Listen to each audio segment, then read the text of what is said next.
Hey, everybody, welcome back to the podcast. You're listening to the longest running superhero role playing game on Earth. As always, I'm your host, the Game Master, and today we're talking about the Justice League of America and their evil counterparts, the Crime Syndicate of America. Specifically, Johnny Quick, Owlman, Power Ring, Superwoman, and Ultraman, who hail from a negative universe where things tend to be reversed. But before we get into that, smash that like button, make sure you're still subscribed, ring the bell, and leave us a comment. We've got a great community here, and it's all thanks to you guys. Thank you so much for being here.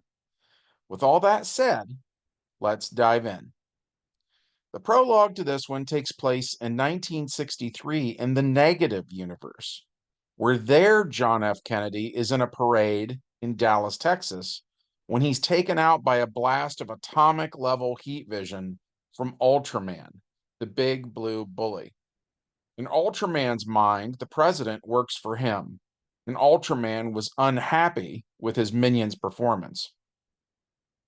Ultra Girl, aka Kara Zor-El, sees this and she fears her evil cousin's wrath, and it gets her thinking about leaving, which brings us to the main plot. It is now 1964 in the negative universe, and the villain known as Ultraman breaks into a museum where he steals a kryptonite meteorite from Addis Ababa. Unlike his heroic counterpart, Superman, who's weakened by kryptonite, every time Ultraman gets his hands on the stuff, he gets one new power. And today, that new ability is dimensional vision. This allows him to look through the barriers of reality and see other worlds in the multiverse. Using this, Ultraman sees Earth K, and specifically, he sees the Justice League of America. So Ultraman goes to his fellow members of the Negative Earth's Crime Syndicate of America and tells them about Earth K and the Justice League. Power Ring, who wears a magical ring with the sorcery power, uses it to show everybody in the CSA what Ultraman can see. So as they are sitting around the table, Power Ring projects images of the JLA for all the bad guys to check out. Ultraman talks about how nobody can challenge them and how the CSA won every fight. They shut down all other supers in their world, which isn't to say others don't exist, they do. Their world's version of Lex Luthor is a hero named Alexander Luthor, who wears power armor. But Luthor is the only hero who operates publicly. Others, like the Joker, have a counterpart, but they stay hidden, and the general public is unaware of their existence in 1964. At any rate, so the CSA is bored, and now that they know the JLA exists, they decide to fight them. So Power Ring substitutes his sorcery for dimension travel, and the villains travel to Earth K, where they start committing various crimes to get the attention of the heroes.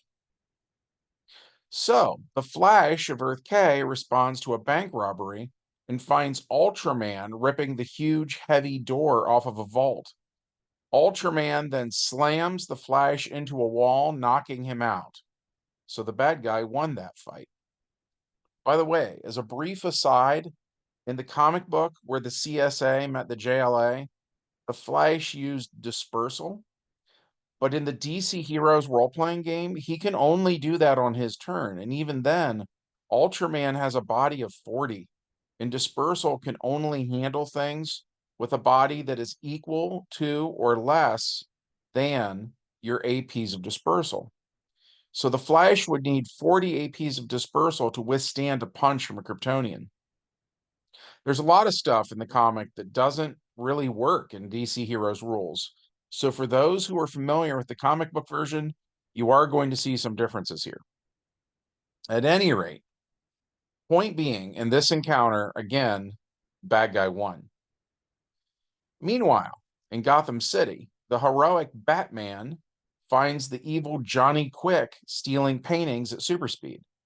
Johnny has a higher initiative, so he goes first. He hits Batman and does major damage. And just like we saw in Batman Beyond, Bruce Wayne has a heart attack because he's been doing this for 25 years now, and the Caped Crusader feels like he's going to die. Johnny Quick sees this, and it makes him wonder if he could kill Owlman too. But at any rate, so Johnny Quick uses dispersal to reach inside of Batman's chest, and he actually saves the Dark Knight, but only because he'd hate for him to die a quick death. Johnny Quick is far more sadistic than that, and he wants to torture Batman slowly. By the end of this encounter, Batman is knocked out, and once again, the bad guy wins. Elsewhere, the heroic Superman finds the evil Power Ring stealing an entire bank using force manipulation. Power Ring's green mystical energy envelops the building, and the entire thing is lifted into the air. Superman wrongly assumes that this ring has a power with yellow, so he fashions a shield out of gold. A Power Ring melts it, then uses his magic ring to knock out Superman, who has a vulnerability to magic. That sort of vulnerability, by the way, drops Superman's body from 40 APs to 4 APs. So once again, it's the bad guy who wins. Then it's Wonder Woman versus her evil counterpart, Superwoman. The villainess ties up the heroic Amazon with an evil golden lariat, and just like before, the bad guy wins. After that, the Green Lantern catches up to Owlman, who substitutes an Omni gadget for something he calls an Illumina gun. Since Hal's force field allows light to pass through, then Hal has no defense against the light-based gadget.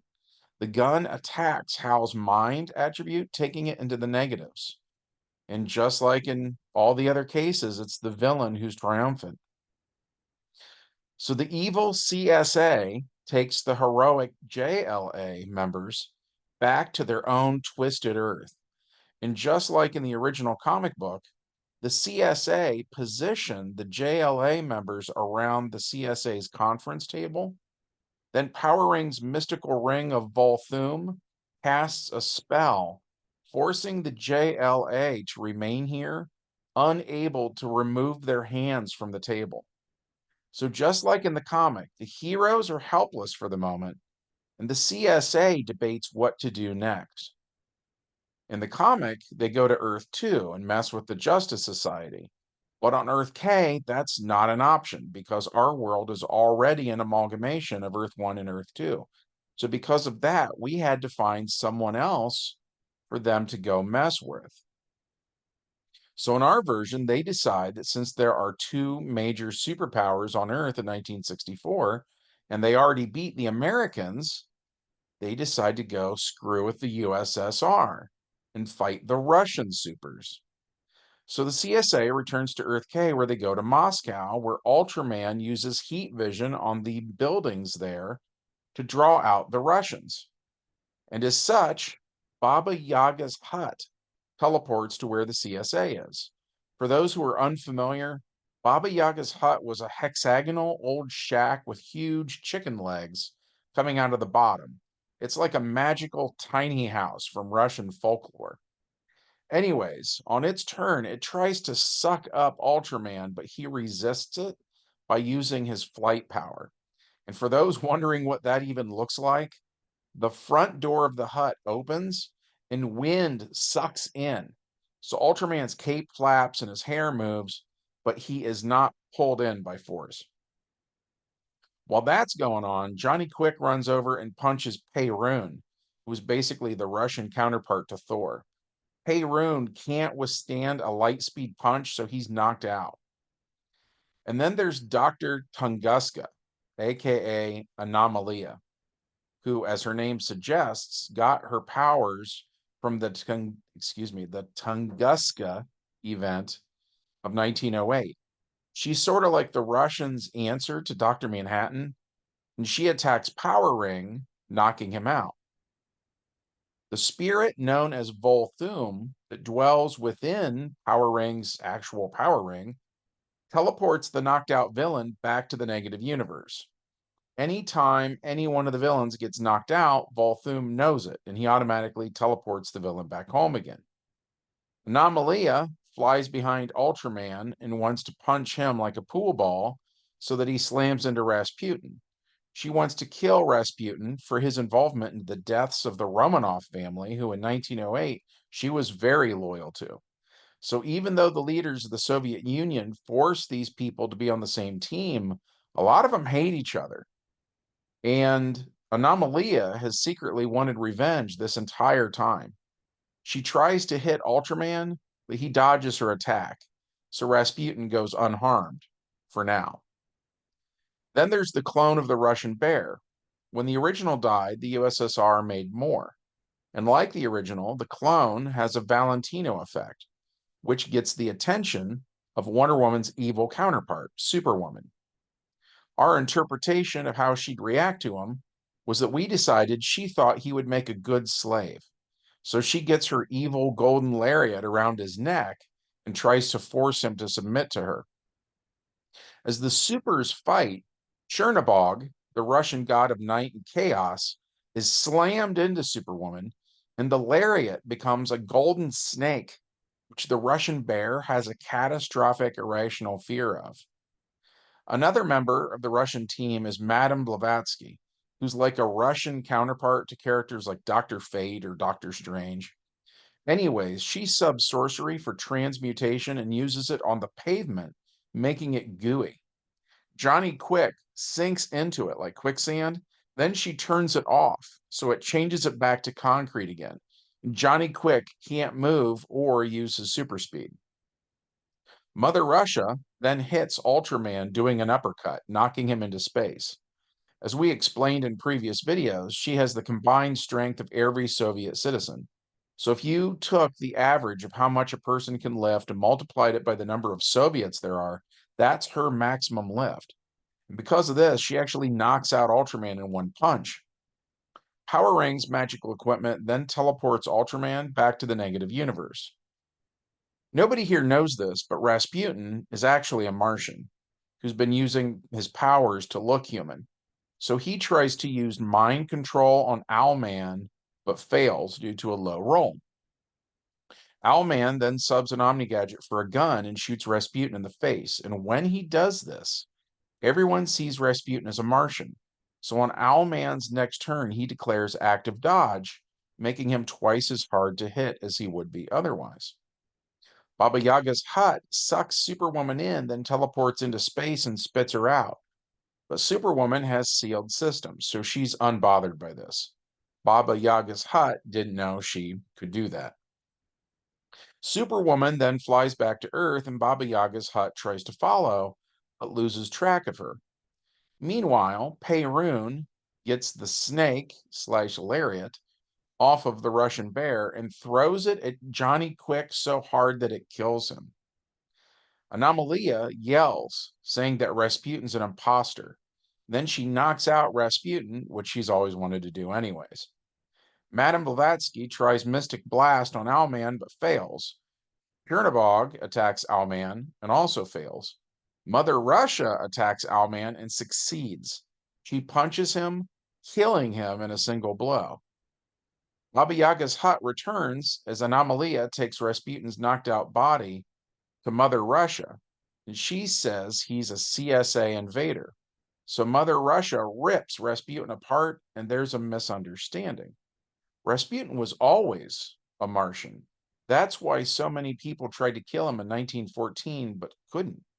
Rasputin was shot, stabbed, drowned, etc. No matter what they tried, he always regenerated, which is a very Martian thing to do. Anyways, the Russian supers assume instead that Rasputin was a human mage who was only recently replaced by a Martian, which is actually something that's been happening in Russia. General Ben Blanks, for instance, is a Martian body snatcher who's pretending to be a Russian military commander. Anyways, so because they mistakenly think this is a recent thing, they assume that Rasputin is the CSA's version of the Martian Manhunter.